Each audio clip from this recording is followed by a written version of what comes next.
It's a good practice sometimes to remove the things that you take for granted in life, so that you can learn to do a better job appreciating them. There's no other challenge that raises the stakes to quite the same degree as limited resources.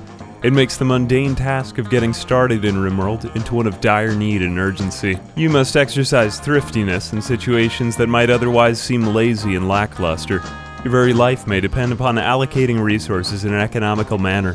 For a challenge, I embarked upon a 30 by 30 cell grid in the hopes of building an entire functional colony on such a paltry square of land, stranded and alone. Can we survive a year and achieve prosperity? A land flowing with milk and honey? We crash-landed from outer space by the traditional Rimworld start, albeit this one was slightly more cramped. No rocks and little stone on the ground. We were essentially living in a junkyard, it seemed. The major advantage? We had many trees to chop down, and that would make for a renewable resource. Some of the oaks were ready to harvest, others were nearly fully grown, but there was enough junk lying around that it was more worthwhile to just take account of what we had. It was also quite cold outside. We'd need a heater before too long. Raider's our best melee fighter, so he took the plasteel knife, the flak jacket, and basically any other defensive items. McBride wasn't particularly good at anything, so I gave her the bolt-action rifle. Darcy, our best shot, took the revolver. That was all the weapons. The first item on my checklist. Every square of ground was precious, but there was one small area covered in slate, so this would probably be the wisest spot to build on. And with the least fertile soil in the region, I figured that would be the best spot for constructing. Laying out my building plans, I prepared the first hut. Most things would need to be completed in just one room to begin with. Everyone got to work hauling off the resources and clearing the site for building. While there was light available from the sky, I focused on constructing 3 beds. We finished off work on the beds,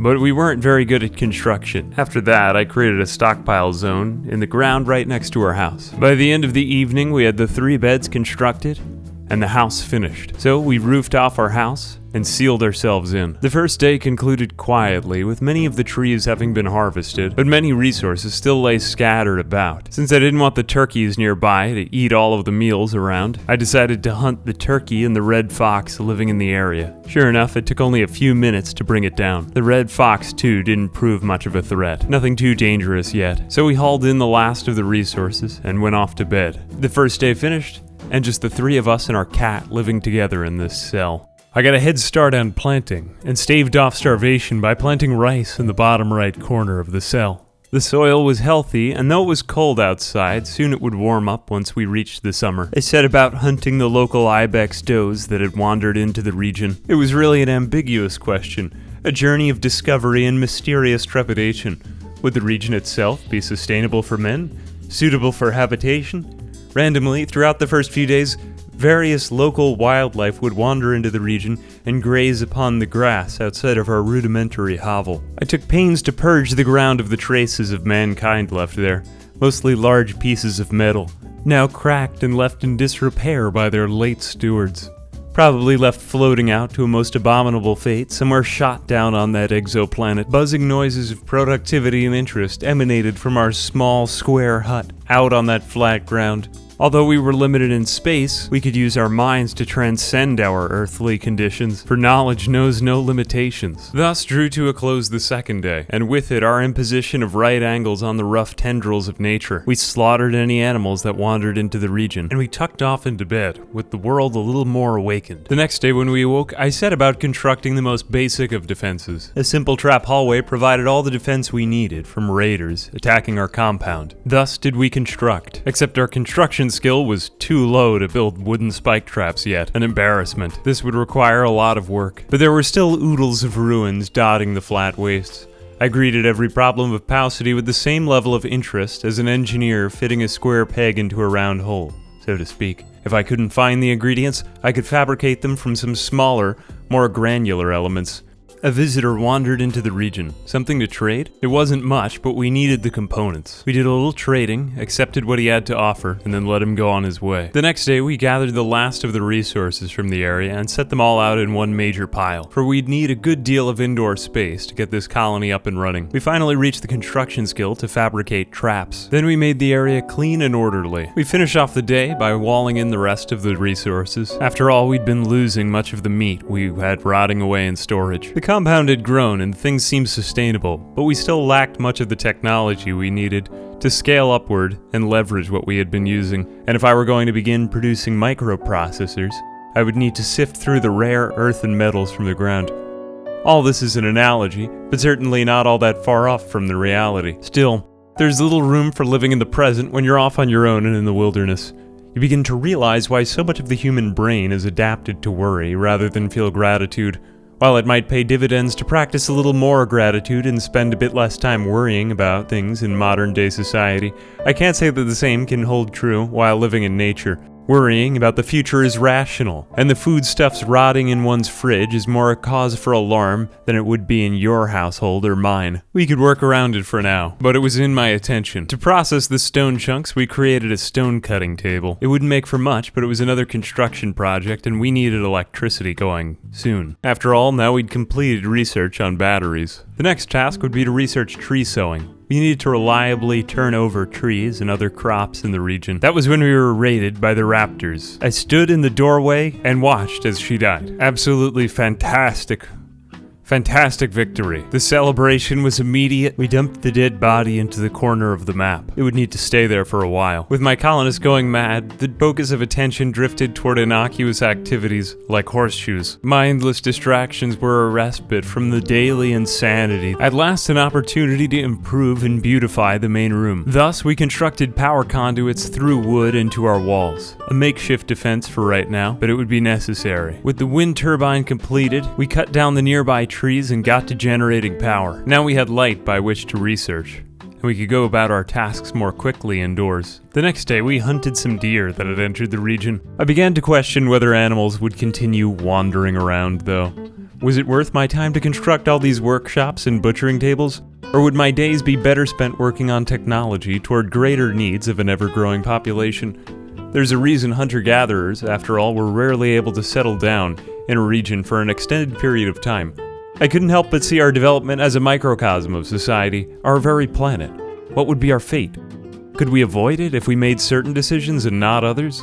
So while the outdoor temperature was a scalding 98 degrees, the inside of our fridge cooled and cooled. Next, we constructed a battery. Now we could store any wind power we had raised. Along with that, an electric smelter with which to reuse our slag that had fallen from the sky. Now we had renewable ways of getting steel and food. Slag and other materials could be smelted for more useful purposes. The very next day, a raider attacked. Setting fire to our fields was only the start. To save the fields, we went in for the kill. In the ensuing debacle, we sustained only minor injuries to the eyeballs. Before long, we were processing all of the resources that had lain there in a heap for so long. Anything could be reused, dismantled, and recrafted. And we'd finally reached decent room quality on our barracks. Finally, with tree sowing research, now we could take over the area, really fill the place with cash crops. And then, dinner arrived. 6 gazelles, non-violent and waiting to be eaten. It would be a large dinner. I wish I could recommend this challenge.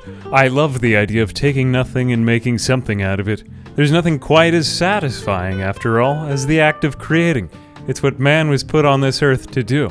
But like most of you, I am not immune to fire, or having my flesh violently burned off when a boom rat decides to make of my home a barbecue on the 4th of July. It came in the evening, tiptoeing nonchalantly onto the spike traps we had laid out. I waited, paralyzed by fear. It exploded like magnemite. The result was outrageous. Fires cleansed the land. This was not good. So the fires spread, and then a rain began, thankfully. I don't know what we would have done without the rain, but scarier than any raid were boom rats, boomalopes. Fortunately, we did have enough for another wind turbine. But to be quite frank, sometimes we make efforts to demonstrate to ourselves in our minds that we're in control of the world around us, while it's really nature that's in charge, and we're merely guests here on the land. Any sense of control we have is merely an illusion. We merely influence our fates. We nearly burned to death that day. I killed every last boomalope out of fear for our safety. I hate them and I regret nothing. So we had made it through the fires. But we recovered, and the next day, we repaired. I set about the task of constructing bedrooms for our colonists so they could live separate lives, small and private. I succeeded. The most sustainable way of making money continued to be hunting down all of the local wildlife. It just kept coming. We played horseshoes on the corpse of an alpaca. We received a message that a 22-year-old slaughterer named Joe was being chased by 2 men hunting squirrels. Man-hunting squirrels are no joke. He entered. It was pretty good, by our standards. Zoons, a slaughter that sent me careening into an existential crisis. How could squirrels, long allies of mankind, turn on us? It's not just me, though. If I'm being honest with you, I'm often led to a sense of ennui and anticlimactic tangential irony when I play Rimworld. I begin with visions of profound human achievement, tearing their way through my imagination in fantasies of electric possibilities in science, curing disease, harnessing nuclear power, traveling to space, all on a square of land that could hardly hold a porta-potty. But soon it devolves into rationing the scarce, rotting squirrel meat in the farthest reaches of our wooden freezer during an ill-timed solar flare. I am not a smart man, but I have good common sense. It was time to stop living like savages. We moved our steel to an outdoor stockpile. It didn't matter if the steel was inside or outside, it was just steel. Once we had that done, we could focus on hunting rare exotic animals. The next day I saw a major opportunity. Exotic goods may be amazing, but what might be more amazing was that exotic animals had wandered into the region. The strangers were very well armed. I decided to provoke the Thrumbos in an effort to get the strangers help. The Thrumbos were outraged. I can't say that I regretted any of it, but more important than anything else was putting out the fire. The visitors thought it would be a great idea to toss some Molotovs on a small map. Fire is no joke, especially when only 2 out of 4 of your colonists can extinguish fires, and your visitors don't want to help put out the fire that they started, because you got many of their people killed. Eventually, we did manage to contain much of the blaze. Until then, a lightning storm managed to put out more fires. One more rain fell on us. With the colony only just narrowly spared, I decided to divert our resources to researching fire foam. That was more than enough fire for now. It was also a Pyrrhic victory. We had the body of only one Thrumbo to profit from. So the colony continued in the rain. From fire foam to muffalo hunts, it all came back to the question: how can we use limited resources, space, and events to raise uncharacteristically large amounts of wealth on such a small space of land? I was determined to live at least a year and significantly prove our wealth, security, and every other facet of our livelihoods, all the while proving to myself that we could do so within the confines of a small space. In a sense, Rimworld has always been an interesting game to me because it's just as much an RPG as an economic simulation. There's the world of expanding and industrializing, covering more and more land in larger fields or mines. But then there's also a world of characters' skill development, largely left up to the imagination, which is more at the forefront of attention, being restricted to such a small area. The rest of the colony proceeded more or less as you might expect any failed enterprise to continue. Losing is fun, and even when you're winning, it feels like you're losing, to be honest with you. We had meat all over the ground in the fridge. I mean, all of my inventions worked, but just barely. Just look at this place. It's a mess. There's lightning striking everywhere, fire extinguisher, excrement on the ground, whatever it is. But that's not to say that I didn't take great pains and pleasure in clawing my way up the tree of technology. And as winter set in, ignore the pile of dead bodies in the upper right corner and focus on the jackets we were making. I used exploit after exploit to wring out every last bit of skill we could acquire from those spare resources lying around. It all culminated in the building of a solar panel. Yes, a single solar panel. Amazing. You see, there's something wrong with me. I know too much about Rimworld. I know that it's more efficient to cut a hole in the roof and let snow in if you're wearing a jacket than it is to have a light bulb and a heater. That being said, civilization continues to advance under me. On day 41, we bought an assault rifle from a traveling merchant. A happy addition to our arsenal. I got lucky when literally a gold meteor fell out of the sky for us to mine out. And one fine evening, hallelujah, an answer to my prayers. A bulk goods trader from the Beato Union, known for its bulk goods. I sold the copious piles of meat being refrigerated in our living room in exchange for reliable slate blocks. Now we could finally do something about the dead bodies in the upper right corner. Some would say, no, ambiguous, build an incinerator. I find this to be a more efficient, reliable method. Just build a miniature stone house for all of the dead bodies and then throw a Molotov cocktail inside. You'll be warmer in no time. And so it was. I've never been very organized, at least at the beginning, but my poor executive functioning skills can be excused by my excellent narration. Soon everything was divided into clean rectangles. Very nice. We researched machining, and the spring thaw came before too long.